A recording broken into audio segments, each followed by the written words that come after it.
Bryan Alvarez here on Wrestling Observer Live. We are here every day, Monday through Friday, noon Pacific, 3 Eastern, Sunday, 3 Pacific, 6 Eastern, Saturday mornings with Jim Valley, 10 a.m. Pacific, 1 Eastern, Sundays with Andrew Zarian. And it is Monday here on the show, and you know what that means? We got a lot to talk about here today. And if you are listening to my disembodied voice on video right now, we're going to try and have it fixed by the next segment. I'm not home. I'm at Cannon Beach, and so we're doing the show remotely on this holiday weekend. This will be our last... Actually, no, we're up tomorrow as well. We're up New Year's Eve, but we will be off on Wednesday for New Year's Day. And we got a lot to talk about today, because today, not only will we be recapping the AEW pay-per-view from this past weekend, but tonight is the final Raw ever on the USA Network. And we're going to be talking about that here tonight. We've got 6 matches announced for the show. And I've already got kids running in. We got 6 matches announced for the show tonight, including CM Punk and Seth Rollins under one roof. I guess that's not a match, but that's something announced for the show. And by the end of the night, I was told, by the end of the night, we will know the status of next week's Raw on Netflix in terms of how long Raw is going to be. So that question will be answered by the time we do Wrestling Observer Radio tonight. So we're going to talk about that, plus the AEW pay-per-view World's End from this past weekend. Lots of stuff happened on the show. Great wrestling. And it was a show that I watched originally and didn't see 2 of the matches. But then later, when I went back and watched those 2 matches, and they weren't even like the 2 best matches on the show, I thought, man, the show's even better than I thought it was. Anyway, Mike Sempervive joins us after the break. We'll get my video up and more. Wrestling Observer Live. Granny, what's happening? What do we got for the wrestling report here today? Talk or something. Talk or something. So Niven comes in, jumps on Bailey with her overweight body a couple of times, doesn't mind playing dirty, leaves Bailey on the mat in lots of pain. I found this book. It's called Limericks from the Heart. Is this a Lanny Poffo book? Let me finish this one. This guy's name is Lanny Poffo. And there are 335 pages in here. Can you guess what it's about? Smoking. Oh, Sean the Wizard. Have you read it? We read it every week for about 6 months. When I first started. Wow. Why don't we start reading some questions, and we'll see if we can spur some answers out of Granny. Shall we try? No, I don't think so. Let's try. Then you'll really find out how dumb I am. Granny, did you know there was a wrestling bear? No, and I don't care. All right. It's a bear that wrestled people. I still don't care. Okay. Is Granny frozen? Granny, you frozen? No, I'm ready to read my report. Your picture is frozen. It is? Yeah. Or you're doing a great job as a ventriloquist. Cody Rhodes versus Solo Sikoa, or whatever his last name is. Paul Newman is watching this match. And he's not on Cody's side. What's the matter? Absolutely nothing. Everything's great. You know, Cody did say that he was looking for a manager. I think him and Paul Newman would be a... What a handsome pair. Yeah. A dashing duo. That guy's a movie star, isn't he? Since you're on the phone, why don't we just jump right into your wrestling report and such, and then we'll let you go and we'll do Facebook without you. Can I lay the phone down and can you hear me? You can try. Why don't you give it a shot? Okay. Oh, boy. It's going to be a disaster. I can already tell. Can you hear me? I can hear you. That's all right, I guess. Go ahead. No, it's your segment. You're gonna read us jokes? or your wrestling report or whatever. I see Granny has now put the phone back up to her ear. I'm just, for now. Do you have the soaps or anything else, Granny, or are we, is that it? I want to quit for now. Okay. Well, No more. instead of suffering through the YouTube chat, click like and subscribe.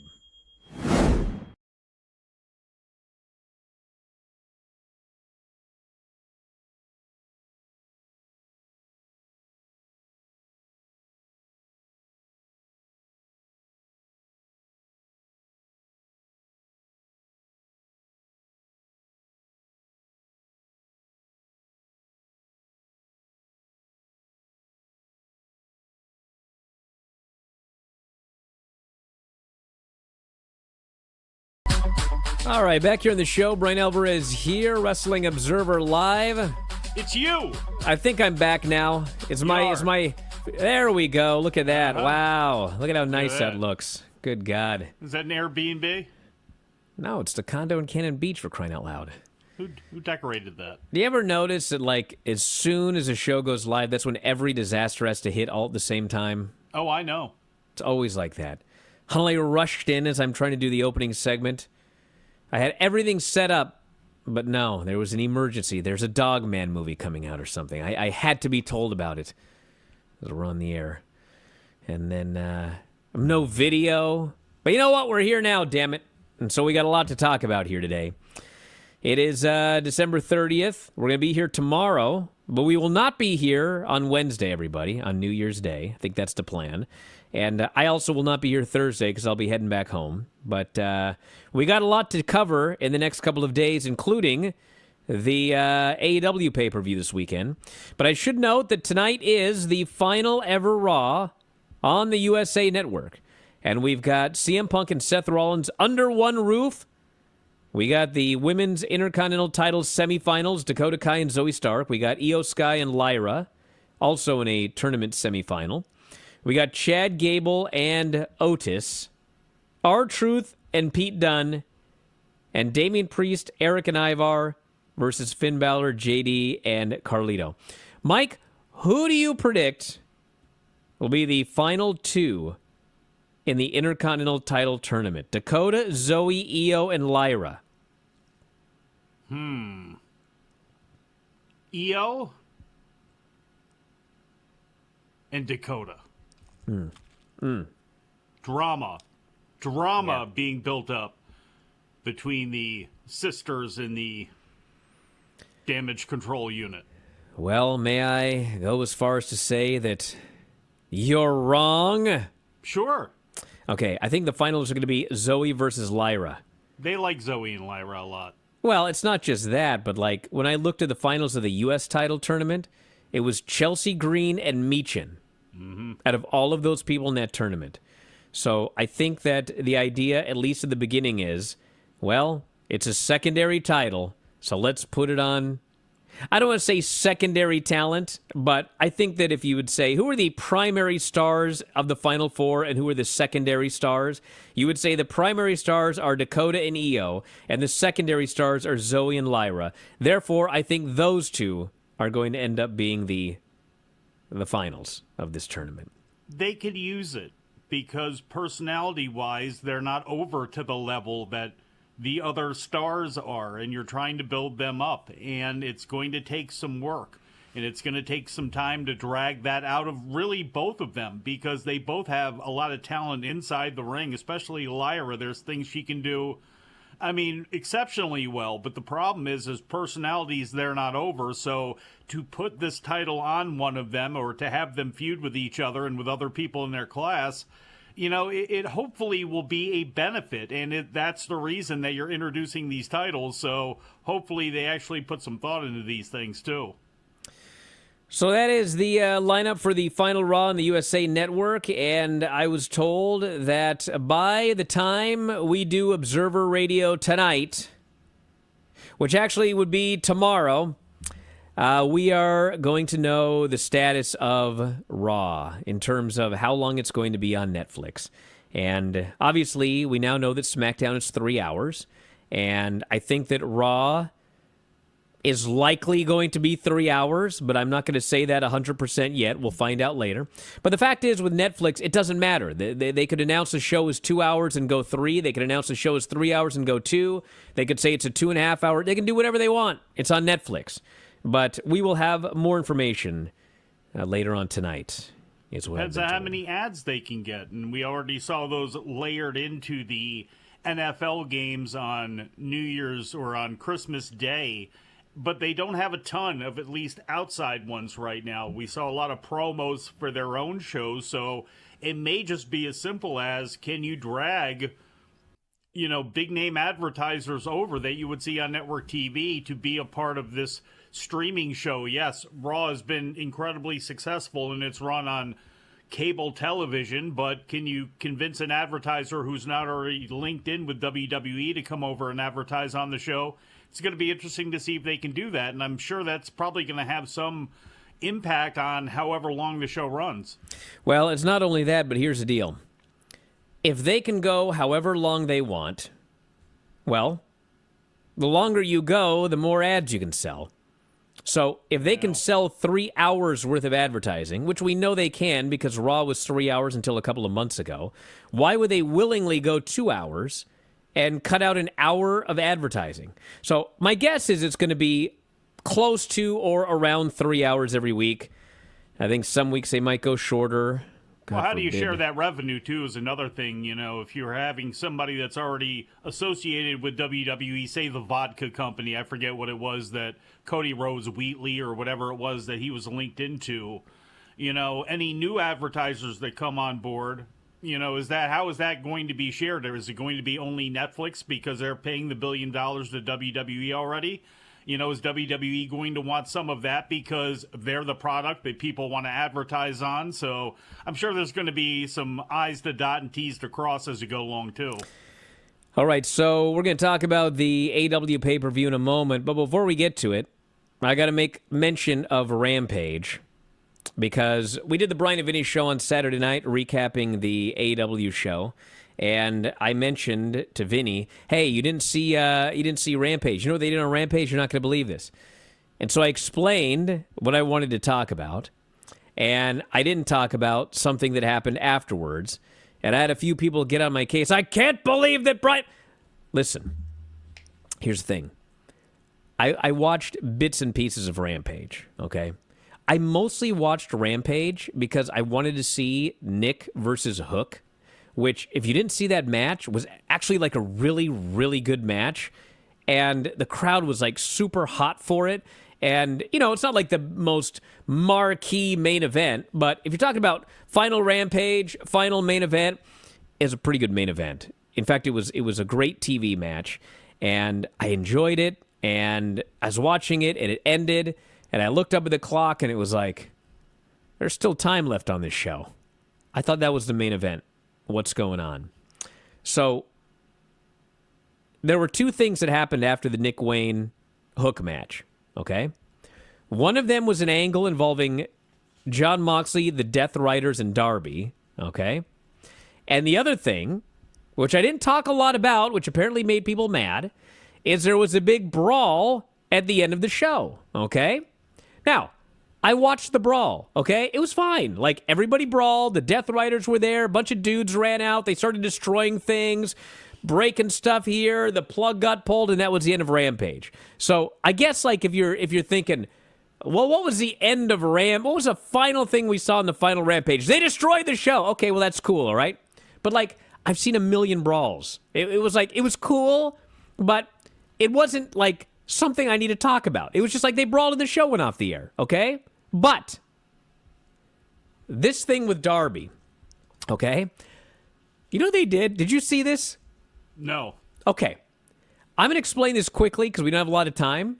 But I want you, as I explain this, I want you to remember that this took place on Rampage at the end of the show and was probably seen by like maybe 210,000 people, okay?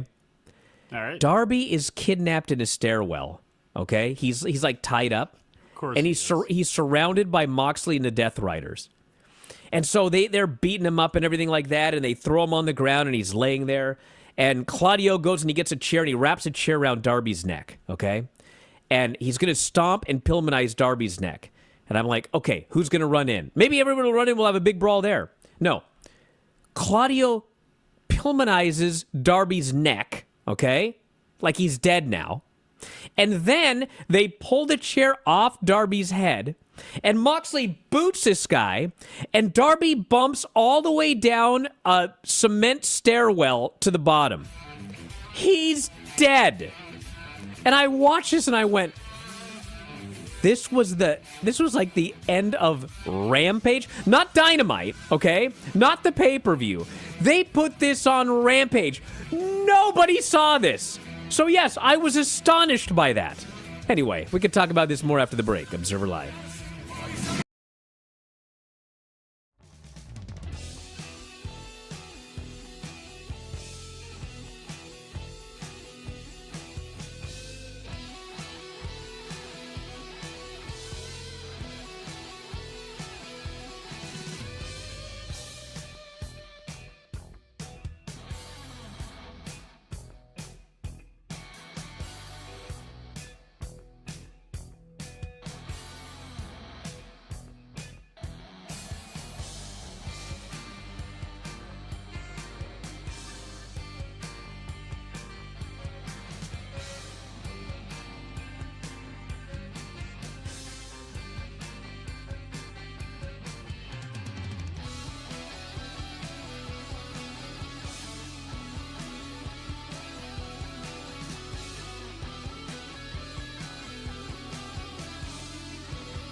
Back at the show, Bryan Alvarez here, Wrestling Observer Live.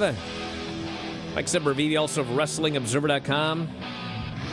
So yes, I thought it was much more meaningful that they killed Darby Allin absolutely deader than a doornail on a show that nobody watched than the Wild Brawl at the end. But anyway, let's talk about this pay-per-view. This was a great show, I thought. I thought a flat-out great show. Because I watched the show, and for multiple reasons, I actually had to leave during two of the matches. So I missed Hobbs and Takeshita, and I missed Mercedes and Statlander.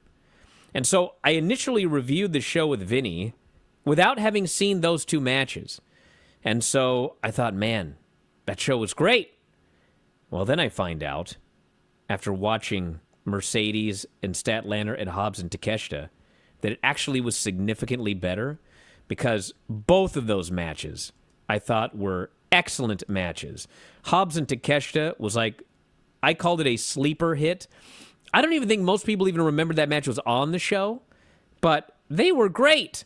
And then Mercedes and Statlander, it's like, I don't want to say they had no heat because there was some heat, but the first half of this match, they were just kind of, the crowd was there. They would pop for this, they would pop for that. But man, they got into the last 8 minutes or so of this match, and this place was going crazy. So it took Mercedes a little while to get in the groove. I did not think that she was great when she first showed up in AEW, but she's quite great at this point. She's had nothing but great matches, and that was another one. Anyway, for the tournament, we had Will Ospreay, Kyle Fletcher, which Will Ospreay won. It was probably one of the best openers you'll ever see on a pay-per-view. And I had predicted Kyle Fletcher going all the way to the finals. I still think they probably should have done Kyle Fletcher going to the finals for two reasons. Number one, just to elevate him a little further. And number two, this was the first ever Will Ospreay Okada match in AEW. And, if you didn't buy the pay-per-view, you didn't see it because they didn't advertise it, because all you knew was it was a tournament and it was possible. So if I had that match and it was my promotion, I'd build that thing up for a while and promote it like crazy, and that's your pay-per-view main event. Not a match that happened with basically 2 hours worth of build because of a tournament. But I can't complain that much because the Will Ospreay Okada match was one of the best matches in AEW history. And this one was one of the best openers that we've ever seen in AEW. Just a great match. Styles Clash finish. Place was going crazy. This is awesome chants. Just a fantastic match. Ospreay gets busted open. He's bleeding everywhere.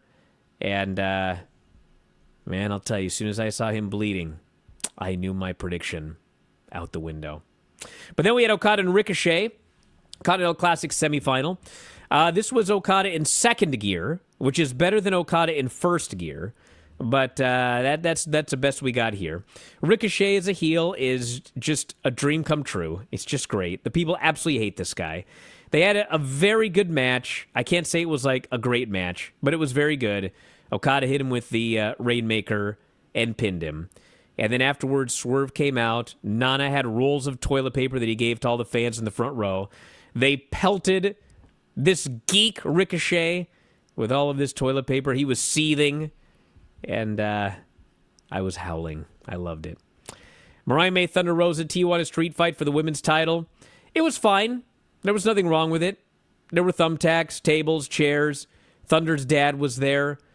It doesn't matter, but man, for Thunder Rosa, the babyface with her father in the front row, who I believe has health issues, the finish was some dirt from a cemetery in Tijuana that her father had brought to the show gets thrown into Thunder's eyes, leading to her getting pinned.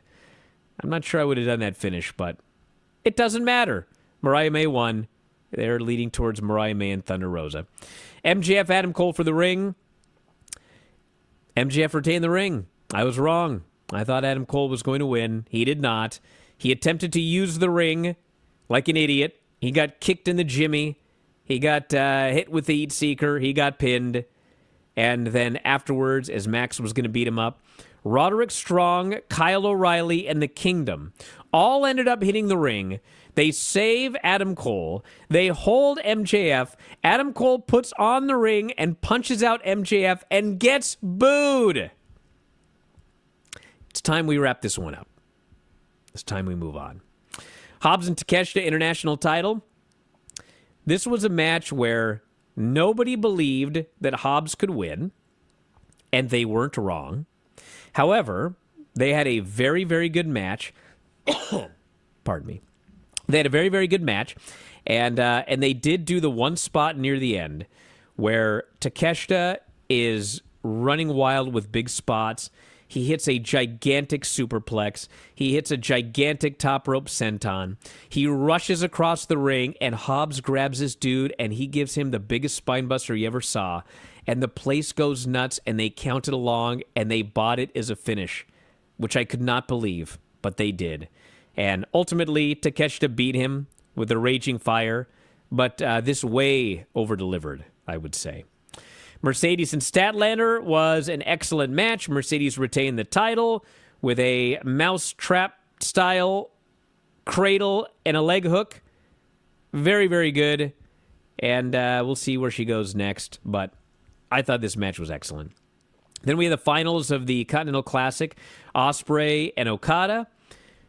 Like I said, one of the best matches in AEW history. It was the Tokyo Dome Okada for the first time in AEW. Will was fantastic. Great babyface, bleeding all over the place.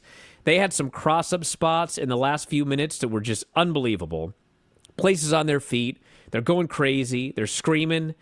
And then finally, Okada counters a Stormbreaker, hits a Rainmaker, gets the pin. Awesome. And so the big angle afterwards, I'm getting over an illness. Hi. Oh, look at him. So, afterwards they did an angle where Daniels comes out and he says, I'm no longer an EVP as of today, but this man is. Out comes Kenny Omega, gets a gigantic ovation, and he hands the belt to Okada. They have a stare down, and in the background on the big screen, we see a graphic for All In. So, I did that with my foot. So anyway, if you're on the fence about All In, but you want to see the first ever Okada Omega match in AEW, they're basically telling you, buy your tickets now. So that was the semi-main, which arguably could have been the main. But the thing with the main event, it was Jon Moxley, Orange Cassidy, Hangman Page, Jay White, AEW title. Jon Moxley retained. It was a good match. It was a very good main event. But it wasn't a blow-away match or anything like that. And the story was that, you'll never guess, these three babyfaces couldn't get their stuff together, and Moxley beat him. But afterwards, they did the big angle where Death Riders are going after the babyfaces. FTR's music hits. Adam Copeland returns. They have this giant brawl, and Christian's up there with his contract and the whole shebang. And essentially the reason that they ended the show with this, I mean, there's two reasons for it. There he goes. There he Golly, goes again. Oh, boy. Dry. Oh, my God. No. Oh. The reason they ended with this, and I'm going to let Mike talk. Get that and get a man some drink. Vicks. Oh, my God. No. So they ended with this because, listen. Humidifier. I do need one. Omega Okada is a match for 6 months down the road. Okay? Like, it's 6 months down the road. The angle they did at the end of this show is for a match in 2 days. So I think they figured that, A, it's the world title match. It should go on last. And B, we're shooting an angle for 2 days from now. And so that's how we're going to close out the show. Get people watching the Dynamite show. Get people, looking forward to what's next immediately as opposed to what's next in 6 months. So that's why they chose that. But overall, I thought it was a great show. Great matches, some good angles, no title changes, including the Continental title. Got some things set up for the near term, got some things set up for the long term. I liked it. What did you think? I liked it a lot, and I liked the fact that it was only 8 matches. I like them taking that approach. I understand wanting to have a longer overpacked show because somebody's spending $50. I get that. You could do that. Not only that, Mike, it was a half hour shorter than usual. Yeah, and that's, to me, you're going to have shows now every month. And if you want to do that for All In, fine. But there's no need to do it. And WWE's had a successful formula with about 5 matches on their PLEs, except for the bigger shows. Same thing when it comes to AEW here. You don't need to have 15 matches on a show just because they're going to be bangers. Give things time to breathe. Have time for your video packages. Have time to add in live interviews and angles and things like that. So I thought that was good, and I like the fact that they ended with that match. To me, there was no other choice to me. It's the world title, it's the Death Riders, and regardless of what anybody thinks about it, it's supposed to be the biggest thing in the company because it involves the company, as everybody involved keeps talking about. It's AEW. So to have that be the close after all of that great wrestling that you had, especially when it came to the Continental Classic matches and the women's match, to me, that was the only choice you could have made. All right, what do you think, everybody? 425-780-7566. Is that the number here? 425-780-7566. Back in a moment, Observer Live.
Back in the show, Bryan Alvarez here. I got some water. Wrestling Observer Live, Mike Sempervive, also of WrestlingObserver.com. We were talking about New Year's resolutions during the break. And I think, what were you talking about, Dom? How I always say my New Year's resolution is never to drink again?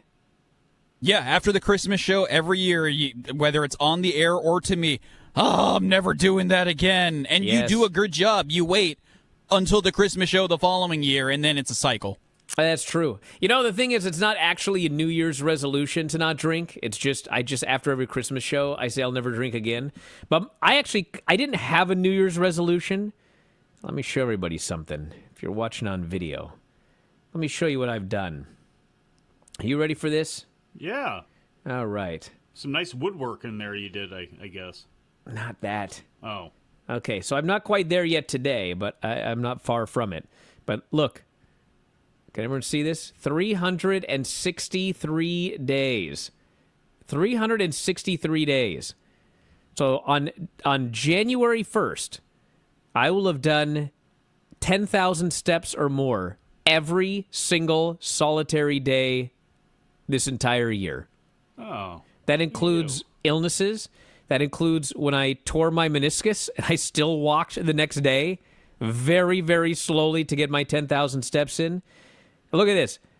2024, 4.7 million total steps, 12,900 average per day, 5 miles average distance every day. And this surprising one to me is my total distance walking in 2024 was 1,764 miles. So that's like from here to, what do you think, Ohio? Something Right? like that. Sure. Well, here 3,000 miles from Ocean City to Sacramento, California. I Sure. believe So we're it is. talking 1764. Would that be here to L.A.? How many miles? Let's find out. This is compelling radio, but it's the end of the year. How many miles Seattle to L.A.? Let's see. 1,106. So I would have got even further. Hey, go okay. to Tijuana. Yeah. How about Seattle to Mississippi? That's Well, I'll gonna go be about 2,200 right there. 2494. Hey, close. Okay, that's too far. So what are we thinking? Iowa? How about Arkansas, Texarkana? How about that? Nah. You're a champion there. Yeah. Seattle to Iowa. I'm going to see how far I walk. Dan Gable. All right. Hall of Fame. 1772. Okay, so there you go. There you go. Exactly, actually. So and this is actually shocking to me because I took almost 5 million total steps, 10,000 steps a day for an entire year, and I still only would have walked to Ohio. It's like, is our country that large? Yeah. I feel like if I walked as much as I walked for an entire year, I should get further than Ohio. But apparently not. Bad place to stop. Iowa, not Ohio. Oh. Anyway, we got a question here. I got a couple. Do you get a badge for that? Like, what do you get for that? Oh, I got a lot For of walking badges all those here. Steps? Yeah, you should see all the badges I got on this I mean, thing. because I guess if they gave a black belt out for It means nothing, but, like- exercising, I guess you got it. I got badges like up the you know what, all over the place. I got streaks, I got daily step badges, I got daily floor, lifetime steps, lifetime distance floors, weekend walker, perfect month. I mean, come on, brother. I got them all. But anyway, here's a question. You know, me too, I think. Hold on. Let me actually go in here and actually see this because I'm not sure. I think That you I had 10,000 steps all year? I Hold can on believe here. that. I did. Wait, hold on. Oh, 200. See, I got the You're at badges. 200 steps today? No, the badges for Dunkin' Donuts. It is the I got 200 Oh, my here. God. That's so there we go for the coffees that I get here. So there we go. What is that called? Super Sipper 200. Look at that. I'm so disgusted. All right. This person says, any thoughts on the fact the Continental Classic ended up being completely meaningless? Okada was a champ before. Okada was a champ after. If the tournament was never done, everything would be the same. G1 gives you a title match at the Dome. This tournament gave us nothing. I think that's a little bit... I think that's harsh. I think it's a little harsh, yes. So here's the thing, though. Here's what it gave us. It actually gave us, not a month. How long did it give us? 3 weeks? Something like that. Yeah. We got about 3 weeks of significantly better programming. That's a positive. Good matches. There were great matches on the show. I thought that, I argued that Kyle Fletcher should go to the finals. Actually, when the thing first started, I argued he should have won. But I knew it wasn't going to happen. And so he should have at least gone to the finals. But even going all the way to the Final Four, and actually this is something, like, I don't know if it means anything, but, like, they can argue this. He actually finished with more points than anybody. He finished with more points than Okada. He finished with more points than Will Ospreay. He was the highest point getter in the entire tournament. And I do He'll feel that... use that. I feel that he was over going in. He certainly wasn't any less over coming out. I think he's probably more over coming out because he had so many awesome matches. I think that the Beast Mortos is more over now than he was before the tournament because he had so many great matches and didn't win. I think Mark Briscoe, I think a lot of people, I thought he really had a good showing in the tournament. I agree that, like, and this is one of, and actually, you know what? I was thinking about this. I talked about this on a different show. That's why you should listen to all of my shows. So I was watching Wednesday's Dynamite, okay? This past Wednesday's Dynamite. And this show was awesome. It felt hot. And all of the matches felt meaningful. Why?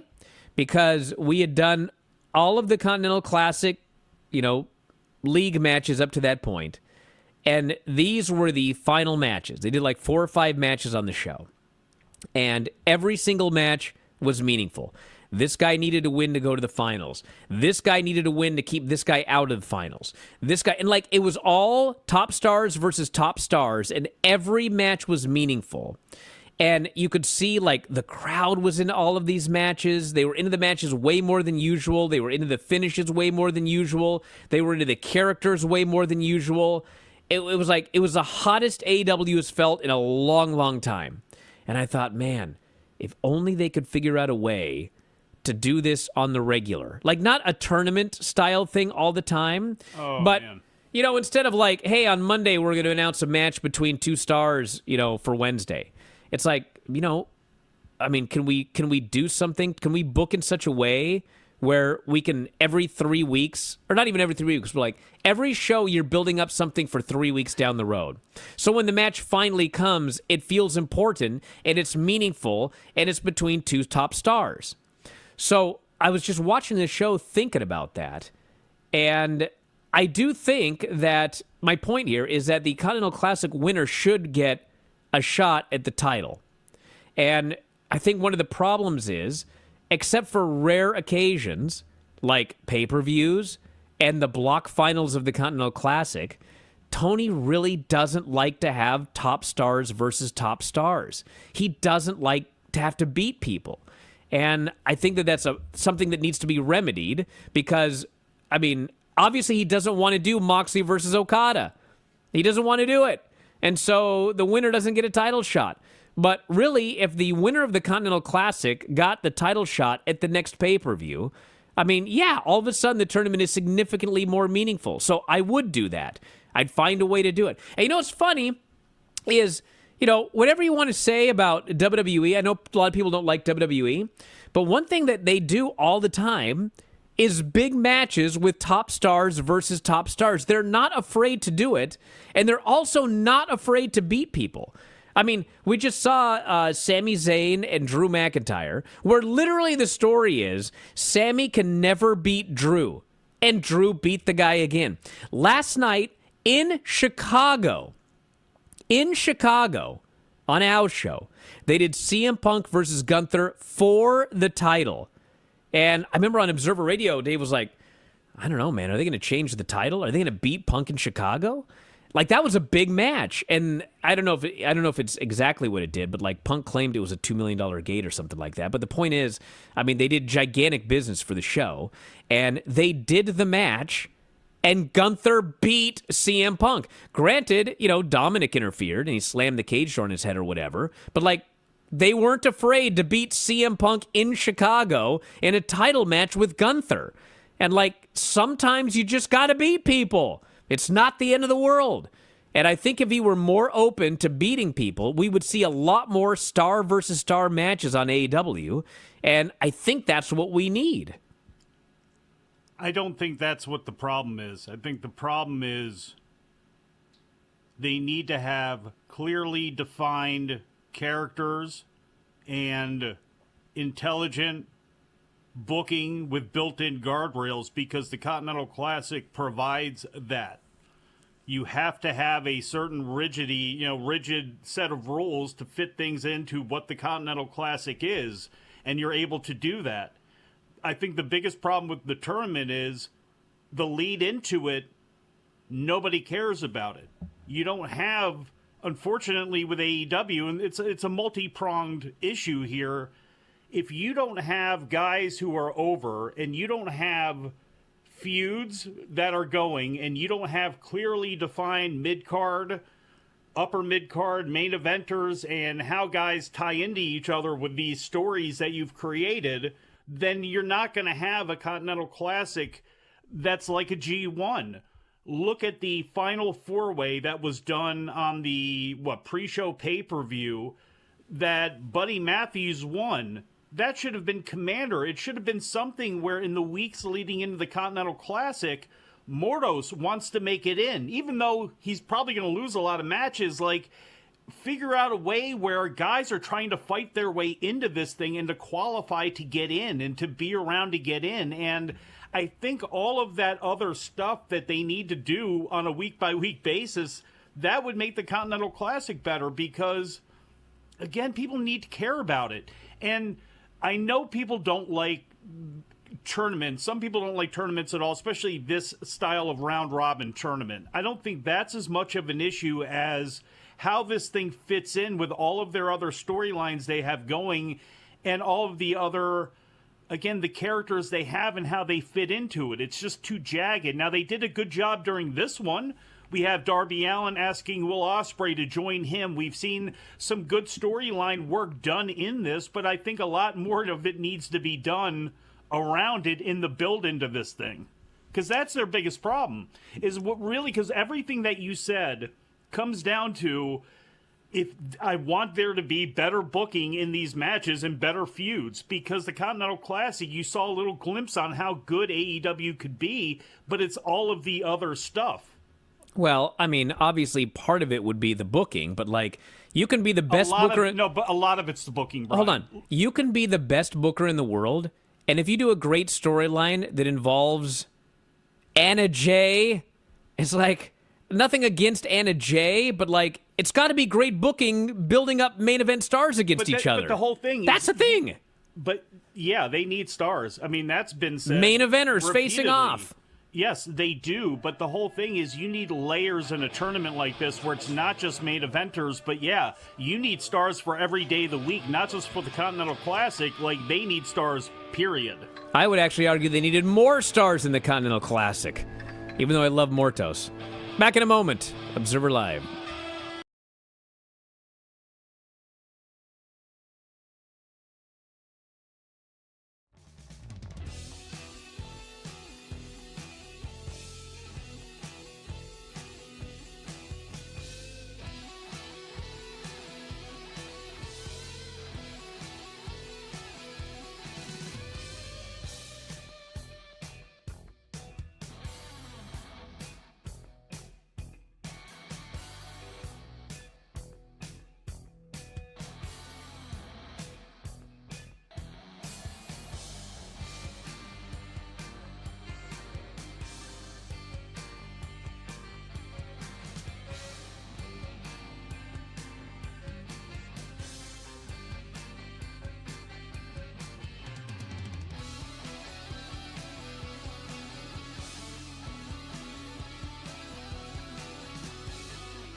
Back in the show, Bryan Alvarez here, Wrestling Observer Live. More stars.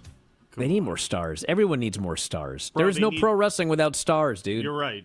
No kidding. And I'm not going to argue on that, and you can't argue with me about that. But one thing I can tell you is, let's say they put more stars that they have right now into this tournament. They put Lashley in it. They put Moxley in it. The whole thing is, unless you have the stories already built in months before this thing, then you can't use the Continental Classic to then further other storylines coming out of it leading into World's End, which is what they need that to do. It's a great idea. I like it because I like tournaments and I don't mind the round robin style, but it really comes down to the booking and the building of talent and getting them over and getting specific people over and having some booking dexterity before this thing. If you really want the Continental Classic to be what the G1, when it's at its best, is every year. Hey, listen, all I know is that the final show with all of the stars and all of the big matches on frickin' Christmas night did 574,000 viewers in a .18. There's absolutely no reason it should have done that well. And even more astonishing is the NXT number the night before. 723,000 and a .14. Although that .14 isn't that impressive. Bunch of old people. But that's an astonishing Christmas Eve number. So, I guess all these wrestling fans just said, screw Christmas this year. Can we blame them? Grinches. My God. Hey, we're out of time. Hey, I'm up in about an hour with Tom. Filthy Tom Lawler, 2 Pacific, 5 Eastern for subscribers. You can listen to us at WrestlingObserver.com, Apple, Spotify, YouTube. Just type in any of those words after F4WOnline.com and check us out. So Tom and I up in an hour. We'll see you then. Wrestling Observer Live.